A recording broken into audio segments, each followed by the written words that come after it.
जय हिंद दोस्तों। तो आप लोग जानते ही होंगे कि ईरान और इजराइल के बीच में वॉर चल रहा है और इसमें यूएस की भी एंट्री आ चुकी है और यूएस ने भी ईरान के परमाणु स्थल वहाँ पर अटैक कर चुका है।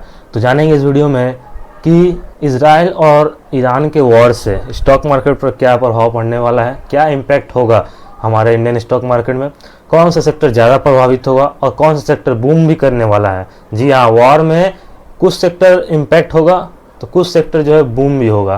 तो जानेंगे इस वीडियो में, वीडियो को एंड तक जरूर देखिएगा, चैनल को सब्सक्राइब करिएगा। चलिए इस वीडियो को शुरू करते हैं। तो पहला जानेंगे 4 पॉइंट में आपको बताऊंगा, उस 4 पॉइंट में ही पूरा इस वीडियो का पूरा जो आपको डिटेल में पता चल जाएगा, पूरा डिटेल में एनालिसिस मिल जाएगा कि क्या इम्पैक्ट पड़ने वाला है। तो पहला कारण हम लोग जानेंगे कि देखिए impact on petrol, diesel, LPG and CNG.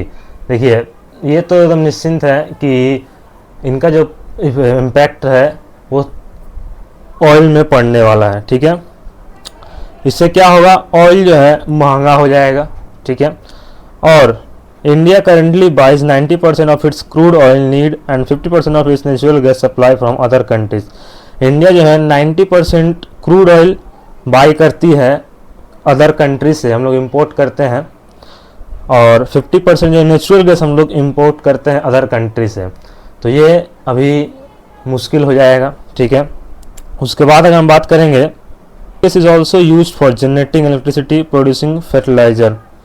अब इससे क्या होगा, नेचुरल गैस भी हमें मिलना जो है ज़्यादा दाम में मिलेगा, पेट्रोल डीजल भी हमें ज़्यादा दाम में मिलेगा, तो इसका इम्पैक्ट आपको देखने को मिलेगा। और इसके बाद हम लोग अगर जानेंगे, India's daily crude oil import is around 5.5 million barrel per day. India जो है per day 5.5 million barrel per day import करता है oil. Out of this around 2.2 million barrel per day crude oil passes through the strait of Hormuz. Hormuz जो जगह है वहाँ, जो Iran में जो जगह हॉर्मुज जहाँ पर अटैक हुआ है वहीं से पास होता है 2.2 मिलियन क्रूड ऑयल पास होता है उसी रास्ते से। और हॉर्मुज जो आपको पता ही है ईरान में जो है अटैक हुआ वहाँ पर, तो अभी वहाँ पर अब किस तरह से लाएगा ये एक मुश्किल, हम लोग के लिए मुश्किल है कि किस तरह से सप्लाई होगा। लेकिन इस जगह जो हॉर्मुज जो वहाँ इफेक्ट हुआ है, ठीक है, तो इम्पैक्ट पड़ा है उस जगह में, जिससे हमें ऑयल को लाने में और भी दिक्कतों का सामना करना पड़ रहा है। ठीक है, इसके बाद बात अगर हम करेंगे, according to an ET report, economics time report के अनुसार around 2 of 3 LPG cylinder used in Indian household come from West Asian country. जो इंडियन हाउस होल्ड है उसमें करीब around 2 of 3 LPG cylinder use in India from West, जो 2 से 3 LPG gas हम लोग यूज करते हैं महीने में जो यूज करते हैं वो वेस्ट एशियन कंट्री से ज़्यादा आता है, ज़्यादा हमें वेस्ट एशियन कंट्री से मिलता है। ठीक है, तो इसके चलते प्रभाव पड़ेगा। और if Iran shut down the strait of Hormuz, अगर ईरान शट डाउन कर देता है हॉर्मुज स्ट्रेट को, तो इंडिया में face A jump in fuel prices. तो क्या होगा, इंडिया तो फ्यूल प्राइसेस में आपको देखिएगा उछाल देखने को मिलेगा। However, the country is likely to avoid the long-term disruption its fuel supply as there are multiple backup option। लेकिन लॉन्ग टर्म में ज़्यादा हमें असुविधा नहीं होगा, क्योंकि हम जो है फ्यूल सप्लाई हमारा मल्टीपल जगह से आता है, जैसे मल्टीपल जगह से हम लोग इंपोर्ट होता है, जैसे रसिया, यूएस और ब्राज़ील से भी हमारा इंपोर्ट होता है, तो ज़्यादा लॉन्ग टर्म में ज़्यादा दिक्कत नहीं होगा।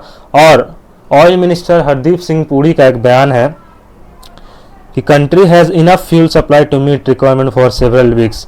कंपनी के पास इतना फ्यूल है कि कुछ सप्ताह तक हम आराम से चला सकते हैं।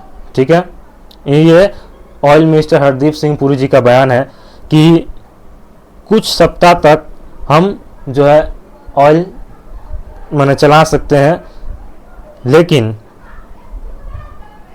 he has also said India has diversified a large volume of fuel supply and a large volume of them to no pass through the Strait of Hormuz। और वो कहते हैं कि हमारे पास ऑप्शन बहुत है, क्योंकि अगर ईरान जो है हॉर्मुज का स्ट्रेट बंद करता है तो हमारे पास और भी ऑप्शन है, आगे दूसरी जगह से हम माल मंगा सकते हैं ऑयल, ठीक है। उसके बाद India principal gas supplier is Qatar.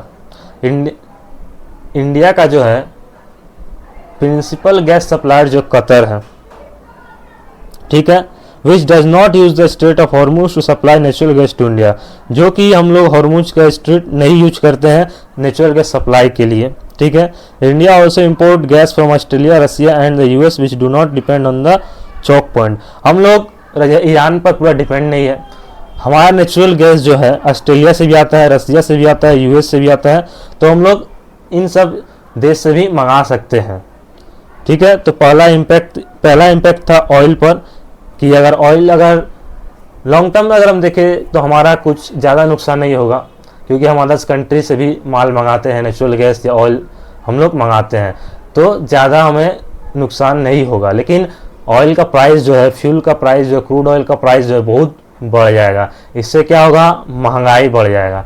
महंगाई बढ़ेगा तो क्या होगा, ये देखिए क्या होगा, impact on loans and borrowers. महंगाई बढ़ेगा तो लोन और बोरोवर में इम्पैक्ट पड़ेगा। कैसे, तो जब इन्फ्लेशन बढ़ता है, महंगाई बढ़ता है, तो आरबीआई क्या है, करंट जो रेपो रेट अभी आरबीआई ने current repo rate easing cycle और में even think of rolling back recent repo rate cut. अगर इन्फ्लेशन बढ़ता है तो आरबीआई जो है रेपो रेट कट में पॉज लगा सकती है। इससे क्या होगा, may be disappointed currently most of the loans are like link to the RBI repo rate. इससे क्या होगा, जितना भी लोन होता है वो आरबीआई के रेपो रेट पर कट के ऊपर डिपेंड होता है। अगर आरबीआई रेपो रेट कट पर पॉज लगाता है तो इससे जो बोरोवर है, जो लोन ईएमआई भरता है, उसे क्या होगा, बहुत ही दिक्कत का सामना करना पड़ेगा। और आप देखिएगा बैंक जो है अपना ईएमआई भी, अपना इंटरेस्ट रेट भी बढ़ा सकता है, तो इससे बोरोवर को नुकसान होगा, ठीक है। However there is a need to wait and watch as this is the what central bank is also doing with his recent. इसके बाद हमें और देखना पड़ेगा कि सेंट्रल बैंक क्या स्टेप लेता है। तो ये भी एक इम्पॉर्टेंट चीज़ है कि आरबीआई के रेपो रेट कट के भी, आरबीआई के रेपो रेट पे इसका इफेक्ट पड़ेगा। जो बोरोवर है उन्हें तो बहुत ही ज़्यादा नुकसान हो जाएगा, क्योंकि ये बैंक जो अपना इंटरेस्ट रेट बढ़ा देगी, तो इससे क्या होगा, लोन अदा करने में बहुत ही दिक्कत होगा। इसके बाद है तीसरा, impact on equity investor. Main जो है यही है, इम्पैक्ट ऑन इक्विटी इन्वेस्टर। देखिए, ईरान और इजराइल के वॉर में मार्केट में तो प्रभाव पड़ ही रहा है, ठीक है, लेकिन आपको ये जानना आवश्यक है कि जो अभी वॉर के चलते जो मार्केट में इम्पैक्ट पड़ा है, मार्केट सिर्फ वोलेटाइल है, लेकिन आपका पोर्टफोलियो वोलेटाइल नहीं है। आप देखिएगा आपका पोर्टफोलियो में अभी रेड है, ठीक है, लेकिन ज़्यादा रेड आपको देखने को नहीं मिल रहा है, क्योंकि मार्केट वोलेटाइल हो चुका है। और इसका क्या प्रभाव पड़ा है, जैसे a further is in conflict in likely to impact companies engaged.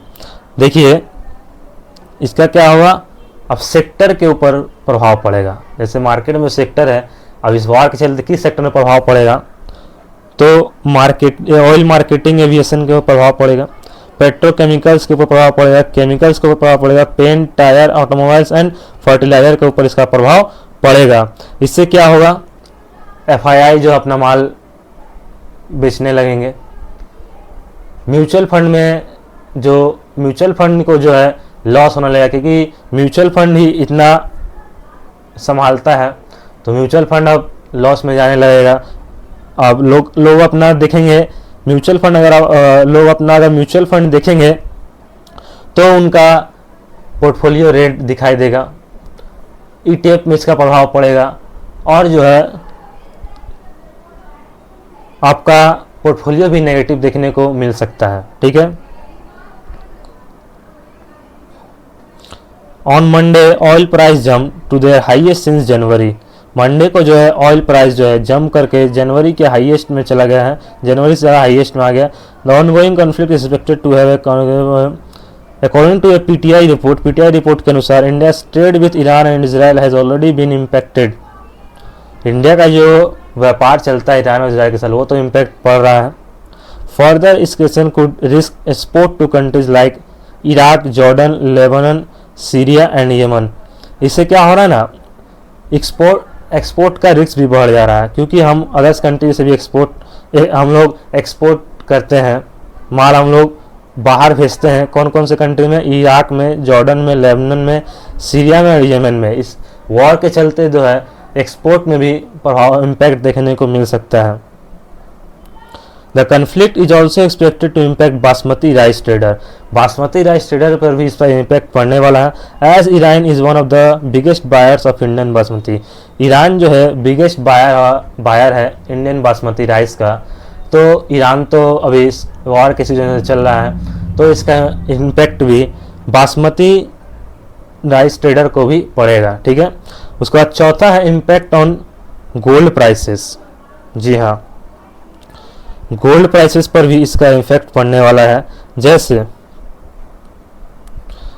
Data shows a rising trend in gold prices in June 2025। The gold prices may go up further if the conflict escalator. अब देखिए gold का price जो है continue बढ़ते चला जा रहा है। ठीक है, और क्या हो रहा है? Might see a further hike in the precious metal prices if the conflict intensifies into a full blown war. Precious metal जो भी है दाम बढ़ने जा रहा है। On Monday the price of 10 gram of 24 carat gold was 1,09,130।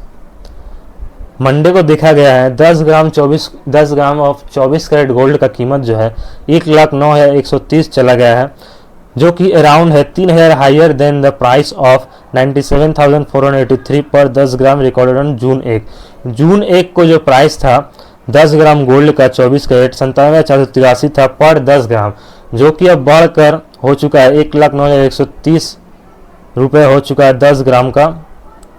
तो इससे गोल्ड में भी आपको तेज़ी देखने को मिलेगी। ठीक है, और ऑयल के सेक्टर में ऑयल तो इम्पैक्ट पड़ेगा ही, ऑयल के सेक्टर में भी। और क्या पड़ेगा? Which sector are getting hit hard. कौन सा सेक्टर जो है इसका ज़्यादा प्रभाव देखने को मिलेगा? अब हम सेक्टर में आएंगे तो किस सेक्टर में आपको ज़्यादा प्रभाव देखने को मिलेगा? तो पहला है एविएशन एंड ट्रेवल, क्योंकि फ्यूल कॉस्ट बढ़ जा रहा है तो इन्हें लॉस देखने को मिलेगा एविएशन एंड ट्रेवल सेक्टर को। मैन्युफैक्चरिंग सेक्टर को भी लॉस देखने को मिलेगा, क्योंकि सप्लाई चेन डर चुका है, सप्लाई चेन जो है बिगड़ चुका है, इसलिए मैन्युफैक्चरिंग को भी देखने को मिलेगा। Mid and small cap highly sensitive to global shock. Mid and small cap में भी आपको mid and small cap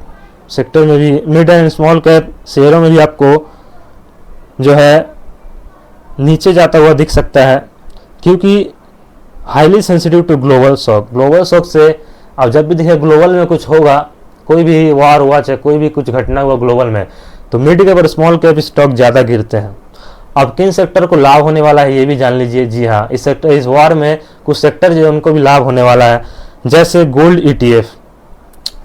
ETF जो है बढ़ रहा है, गोल्ड का प्राइस बढ़ रहा है तो ईटीएफ ऑल्सो बढ़ेगा। ठीक है, ऑयल एंड गैस कंपनी भी जो है बढ़ रही है, डिमांड बढ़ रहा है, क्योंकि तेल जो है अभी महंगा हो चुका है, क्योंकि हम लोग जैसे इंपोर्ट करते हैं तेल, तो तेल महंगा हो चुका है। तो ये सब कंपनियां, ऑयल एंड गैस कंपनी जो है भाग रही है तेज़ी से। डिफेंस रिलेटेड जो है भागने वाला है, क्योंकि जब भी वॉर होता है तो आपको पता ही है डिफेंस का सेक्टर जो है एकदम तेज़ी पर चला जाता है, इसीलिए डिफेंस में लोग ज़्यादा करके इन्वेस्ट करते हैं डिफेंस के शेयरों में। ठीक है, अगर हम बात करें तो ये सब हो गया कि इम्पैक्ट पड़ने वाला है और कौन सा सेक्टर बूम करने वाले मैंने बता दिया। अब हम लोग जानते हैं कि क्यों लोग जो है अपना पोर्टफोलियो डाइवर्सिफाई करते हैं और क्यों करना चाहिए डाइवर्सिफाई। देखिए इसी सिचुएशन के लिए लोग अपना पोर्टफोलियो डाइवर्सिफाई करते हैं। सिर्फ स्टॉक में पैसा मत लगाइए। कोई भी इन्वेस्टर से आप पूछिएगा कि क्या सिर्फ स्टॉक में इक्विटी में ही हम अपना पोर्टफोलियो रखें, तो बोलेगा नहीं, डाइवर्सिफाई करके रखिए। जैसे कुछ गोल्ड में लगाइए, कुछ म्यूचुअल फंड खरीद लीजिए, कुछ ETF में लगाइए और कुछ स्टॉक में रखिए। इससे क्या होगा, अब जैसे वॉर अभी चल रहा है तो स्टॉक का प्राइस गिर रहा है, लेकिन आपका अगर गोल्ड ETF खरीद कर रखे हैं तो आपका हेजिंग के रूप में आपको काम चल रहा है। तो हेजिंग के रूप में आपको देखिएगा गोल्ड जो है अच्छा रिटर्न दे रहा है। तो इसीलिए लोग क्या है अपना पोर्टफोलियो डाइवर्सिफाई करके रखते हैं ताकि उन्हें इस सब सिचुएशन में लॉस ना हो। फिर जब देखिएगा गोल्ड अगर प्राइस गिरता है, गोल्ड का प्राइस गिरता है तो देखिएगा स्टॉक का प्राइस बढ़ता है। तो इसीलिए लोग डाइवर्सिफाई करके रखते हैं और आपको भी डाइवर्सिफाई करके रहना चाहिए।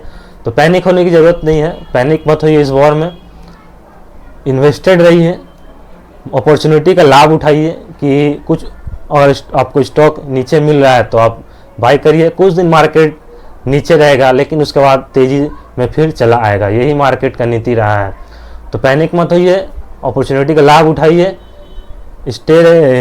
स्टे इन्वेस्टमेंट करते रहिए और इन्वेस्टमेंट बढ़ाते रहिए। और कमेंट बॉक्स में बताइए कि क्या इसका जो है स्टॉक मार्केट यहाँ से क्रैश होने वाला है इस वॉर के चलते। कमेंट बॉक्स में बताइएगा। वीडियो अच्छा लगा तो लाइक करिएगा, चैनल पर सब्सक्राइब करिएगा। मिलते हैं किसी नेक्स्ट वीडियो में, तब तक के साथ जय हिंद, जय भारत।